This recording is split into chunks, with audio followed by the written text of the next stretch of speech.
ሰኔ 15 2011 ዓመተ ምህረት የአማራ ፖለቲካ ላንዴና ለመጨረሻ ጊዜ ላይጠገን የተሰበረበት ዕለት ዶክተር አምባቸው መኮንን እና ጀነራል አሳምነው ጽጌ ያሉ ቁልፍ አመራሮች የተላለቁበት የአማራ ፖለቲካ ወገቡን የተመታበት ክስተት ሰኔ 15 ቀን 2011 ዓመተ ምህረት በአማራ ክልል ከፍተኛ አመራሮች ላይ የተፈጸመው አሰቃቂ ግድያ የክልሉን ሕዝብ ወደ ማያባራ የግጭት አዙሪት ያስገባና በኢትዮጵያ ዘመናዊ የፖለቲካ ታሪክ ውስጥ ጥቁር ጠባሳ ጥሎ ያለፈ አስከፊ ክስተት ነው። ይህ ድርጊት የክልሉን የፖለቲካ ስልጣን ያዘበራረቀ ብቻ ሳይሆን ዛሬ በክልሉና በሀገሪቱ ለሚታዩት ዘርፈ ብዙ ቀውሶች ከፍተኛ ድርሻ ያለው የውጤትና የምክንያትን ባህሪ አጣምሮ ያዘ የጋራ አንድነት ላይ የተጠመደ ስልታዊ ሽብልቅ ይመስላል። ይህንን ቀን ለመዘከር ልዩ ጥንቅር አዘጋጅተናል።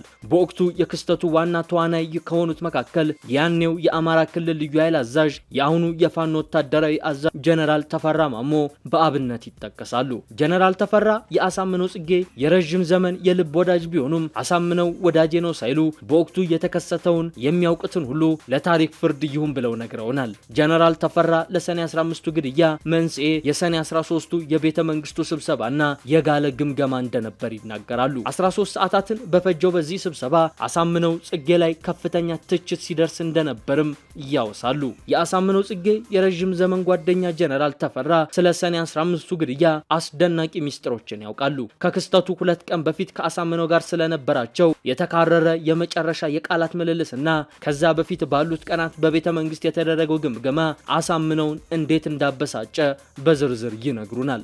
ጀነራል ተፈራ ስለ ሰኔ 15ቱ ክስተት በመጨረሻ ሰዓት ከአሳምነው ጋር ስለተጋጩበት ጉዳይና ስለ ቤተ መንግስቱ ግምገማ ጥብቅ ሚስጥሮችን ያጋለጡበትን ጥንቅር እንድትከታተሉን እንጋብዛለን። አስቀድማችሁ ግን ቪዲዮውን ላይክ በማድረግ እንድትጀምሩ እንጋብዛለን።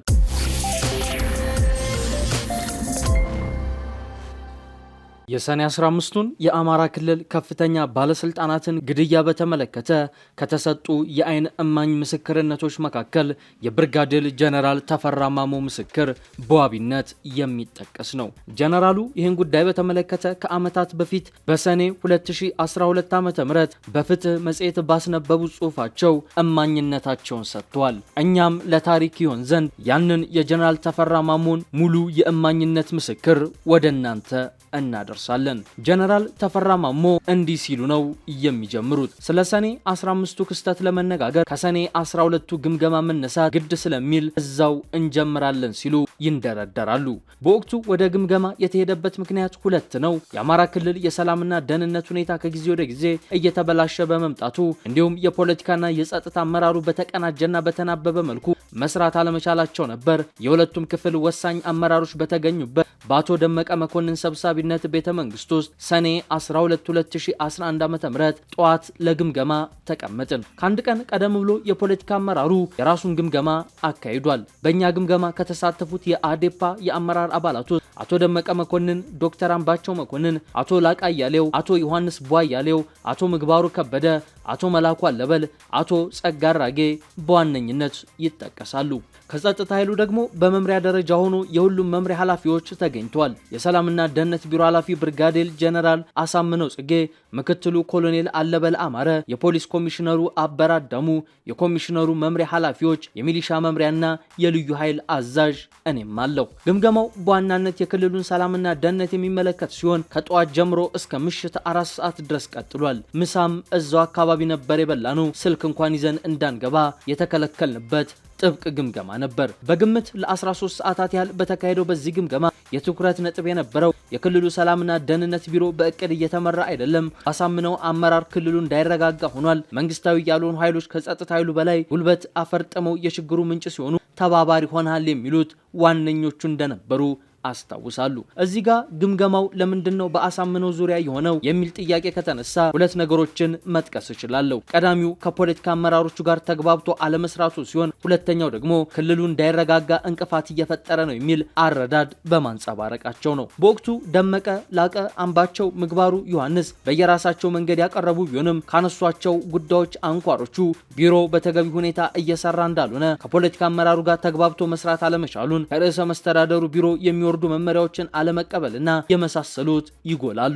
በጥቅሉ የሁሉም መደምደሚያ የጸጥታው ችግር ምንጭ የአሳምነው ቢሮ በእቅድና በተደራጀ ቁመና አለመመራቱ የፈጠረው ነው የሚል ነበር። የጸጥታ ክፍሉም በመመሪያ ኃላፊዎቹ በኩል የራሳቸውን ግምገማ እንዲያቀርቡ ተደርጓል። ለምሳሌ የፖሊስ ኃላፊዎቹ ስራው በተማከለና በተገቢው መንገድ እየተሰራ አይደለም የሚል ነገር አቀርበዋል። በእርግጥ በዕለቱ በአብዛኛው ግምገማ ያተኮረው በአሳምነው ላይ ነበር። በእሱ በኩል ይሰነዘሩ የነበሩ ምላሾች ግን አጥጋቢ አልነበሩም። ይሄ ተገቢ ነው፣ ይሄን እቀበላለሁ፣ ያን አልቀበልም እያለ መመለስ አልፈለገም። እንዲያው ዝም ብሎ ወደ አለመግባባትና ንትርክ ነው እየገባው። በተለይም ከሰዓት በኋላና ማምሻውን በነበረው ግምገማ ለፖለቲካ አመራሮች ሲሰጥ የነበረው ምላሽ ከመነሻ ጭብጡ ጋር አይገናኝም። ለምሳሌ አቶ ምግባሩ ጠበቅ አድርጎ የጸጥታ ስራው የህግ የበላይነትን ከማስከበር አኳያ ተልእኮውን መወጣት አልቻለም፣ ከጠቅላይ አቃቤ ህግ ቢሮ ጋር በቅንጅት ሊሰሩ የሚገባቸው ስራዎችን በጋራ ተናቦ መስራት አልተቻለም፣ ቢሮ በሚጠራቸው ስብሰባዎች ላይ በተደጋጋሚ ልትገኝ አልቻልክም የሚል ግምገማ ሲያቀርብበት የአሳምነው ምላሽ ከተሰነዘረበት ሂስ ጋር የሚገናኝ አልነበረም። አንተ ምስራቅ ጎጃም የዞን አስተዳዳሪ ያለ ሰው አስመትተሃል በሚል ሊያሸማቅቀው ሞከረ። ለዶክተር አምባቸው ደግሞ ያንተን ፍላጎት የሚያስተናግዱ አክቲቪስቶች አሉ ሲል መለሰለች። ብቻ ስርዓት ባለው መንገድ ይህን ተቀብያለው ይህን አልተቀበልኩም እያለ ሊሄድበት አልፈለገም። በጥቅሉ ግምገማው 13 ሰዓታትን የፈጀ ቢሆንም ከአሳምነው ጉዳይ ውጭ ያሉ አጀንዳዎችን ወደ አንድ ነጥብ አምጥቶ ማጠቃለል አልተቻለም። ከውስጥና ከውጭ የሚነሱት የክልሉ የሰላምና ደህንነት ስጋት ምንጮችን ለይቶ ማስቀመጥ ቢቻልም በችግሮቹ ባለቤትና የችግሮቹ አፈታት ዙሪያ የአካሄድና የአቀባበል አልፎም የስነ ስርዓት ጉድለቶች ነበሩ። ከምሽቱ 4 ሰዓት ላይ አጀንዳው በይደር ቆይቶ ባህር ዳር ላይ እንዲቀጥል በመስማማት የቤተ መንግስቱ ግምገማ ተቋጭቷል። እሁድና ሰኞ ማለትም ከሰኔ 16 እስከ ሰኔ 17 2011 ዓ.ም ለማካሄድ የታቀደው ግምገማ ሰፋ ያለ እንደሚሆን በየደረጃው ያሉ የዞን የከተማ አስተዳደሮችና የጸጥታና የሰራዊቱ መሪዎች እንደሚሳተፉ ተነጋግረን ተለያየን።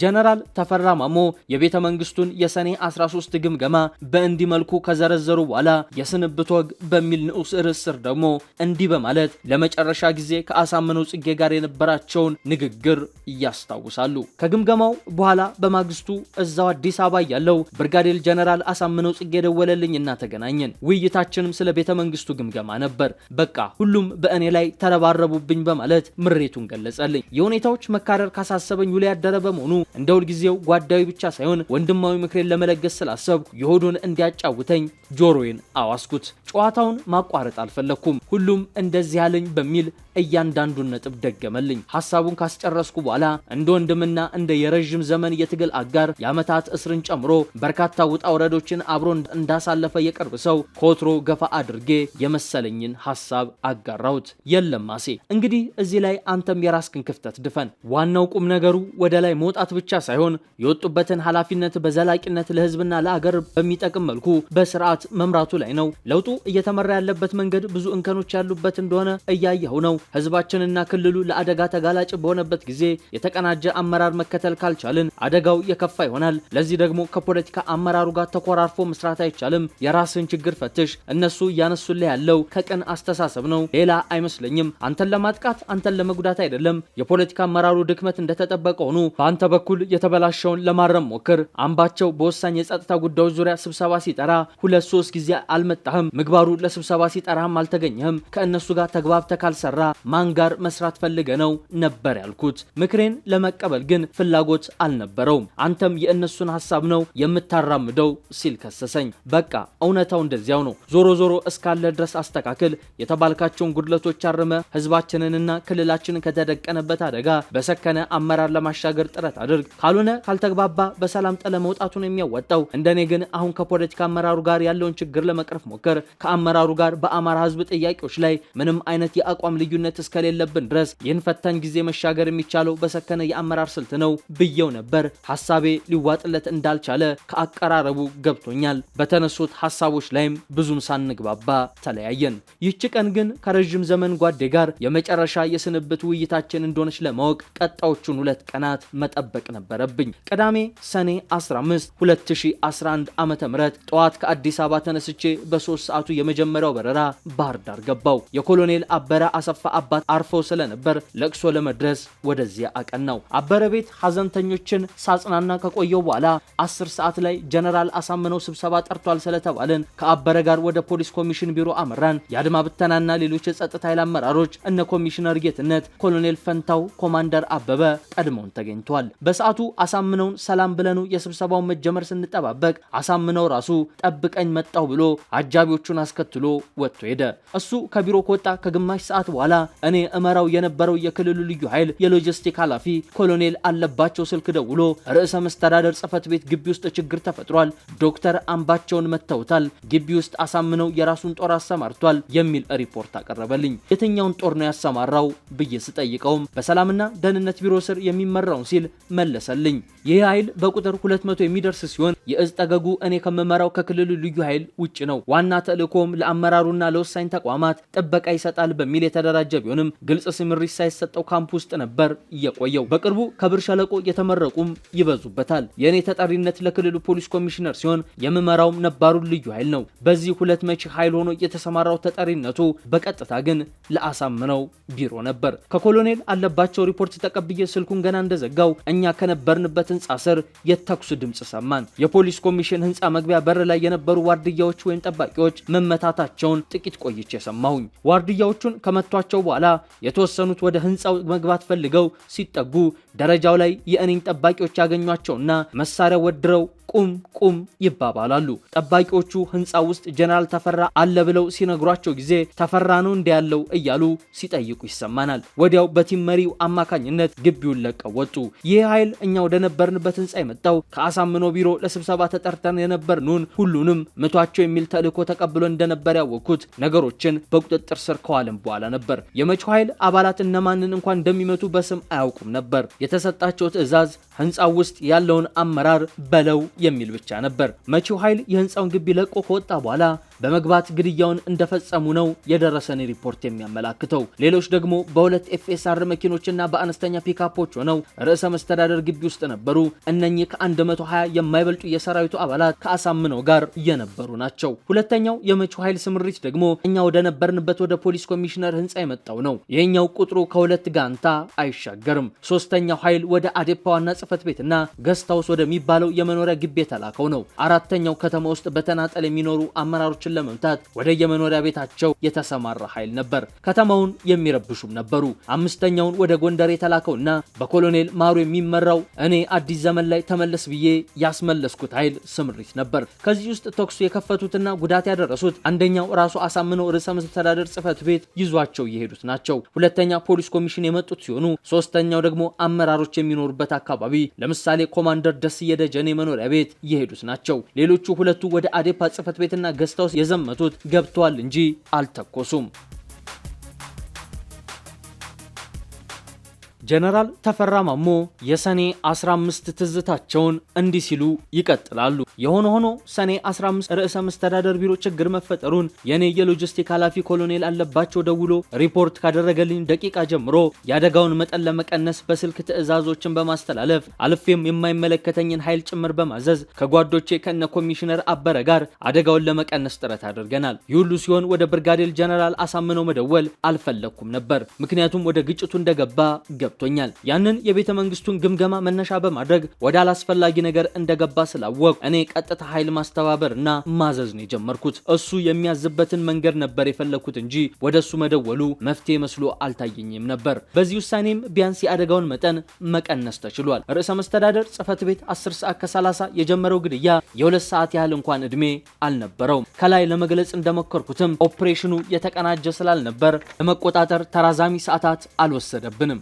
ፖሊስ ኮሚሽን ህንጻ ውስጥ እያለን በስልክ ከህንጻው ከወጣን በኋላም በመኪና እየተዘዋወርን ከ12 ሰዓት ጀምሮ የቡድኖቹ አባላት ወደ ካምፓቸው እንዲገቡ እያደረግን ነበር። አብዛኞቹ መልእክቱ የደረሳቸው ተመልሰዋል። እየተመለሱ እንደነበር አዛዡም ራሱ በቀጥታ እያገናኛቸው ነበር። ኮሎኔል ማሩ እየተመለሱ ነው፣ እየገቡ ነው በሚል ሪፖርት ያደርግልኝ ነበር። ያላገኘኋቸውንም እያገኘው ነው እያለ ነግሮኛል። ከላይ እንደገለጽኩት በአሳምነው ቢሮ ስር ከነበረው ኃይል ውስጥ እሱ ለአመራሩ ቪአይፒ ጥበቃ በሚል አንድ ቦታ ላይ ያስቀመጣቸው ኃይሎች ነበሩ። የእነዚህ ኃይል አባላት ከብር ሸለቆ ሰልጥነው ነው የገቡት። በእርሱ ቢሮ ስር የነበረው ኃይል ወደ 200 አድጎ የነበረ ቢሆንም እነዚህኞቹ 30 የሚሆኑት በእሱ ዙሪያ ልዩ ጥበቃ አድርጓቸው ነበር። የዚህ ኃይል አባላት በአንድ ፓትሮል መኪናና በአንድ ኤፍኤስአር ተጭነው ወደ አባይ ማዶ ለመሄድ እንቅስቃሴ ጀመሩ። በግምት ምሽት 3 ሰዓት ከ40 ደቂቃ ላይ ይሆናል። በዚህ ሰዓት የአዴፓ ዋና ጽሕፈት ቤት በኔ ልጆች ማለትም መደበኛ የልዩ ኃይል አባላት ቁጥጥር ስር ውሎ አሳምነው የላካቸው ልጆችም እጅ ሰጥተው ነበር። አንድ የልዩ ኃይሉ ቡድንም ከካምፑ ወርዶ አዴፓ ጽሕፈት ቤትን ተቆጣጥሮ